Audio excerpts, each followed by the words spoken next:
Internet हमारी जिंदगी का ऐसा हिस्सा बन चुका है जैसे सुबह की चाय, बिना उसके दिन शुरू ही नहीं होता। मगर क्या आपने कभी सोचा है कि जो भी हम इंटरनेट पर पढ़ते हैं, सीखते हैं, क्या वो सब कुछ सही होता है? बिल्कुल, ज्यादातर तो होता है, मगर कभी कभी एक छोटी सी गलतफहमी, एक अधूरी जानकारी इंटरनेट पर फैल जाती है और हम सब उसे मान लेते हैं, क्योंकि अगर इतने सारे लोग कह रहे हैं, यूट्यूब पे इंग्लिश टीचर्स भी यही सिखा रहे हैं, तो ये सही होगा ही, है ना? ऐसी ही कुछ कहानी है हमारे अगले वर्ब ऑफ द वीक की। इस वीडियो में हम अराइव के बारे में न केवल उस गलतफहमी को दूर करेंगे जो पूरे इंटरनेट पर फैल चुकी है, बल्कि हम अराइव का एक और मीनिंग आपको बताएंगे जिसके बारे में शायद ही कोई बात करता हो। तो चलिए जानते हैं अराइव के बारे में। अराइव भी एक रेगुलर वर्ब है जिसके सेकंड और थर्ड फॉर्म्स सेम है। तो 4 फॉर्म्स होंगे: अराइव, अराइव्ड, अराइव्ड और अराइविंग। अराइव का एक मतलब है पहुंचना और इसका इस्तेमाल एग्जैक्टली रीच की तरह ही किया जाता है। फर्क सिर्फ इतना है कि रीच के बाद कोई भी प्रेपोजिशन यूज नहीं होता है। रीच के बारे में और जानने के लिए आप हमारा रीच के ऊपर बनाया गया वीडियो देख सकते हैं।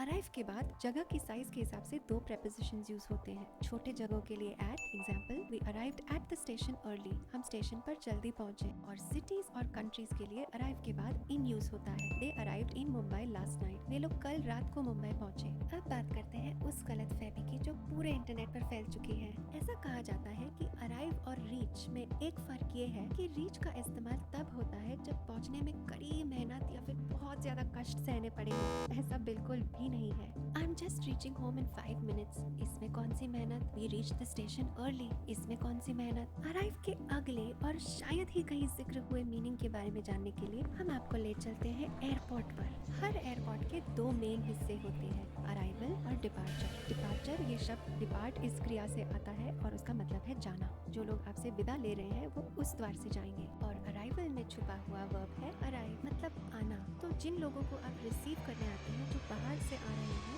वो आपको अराइवल पर मिलेंगे।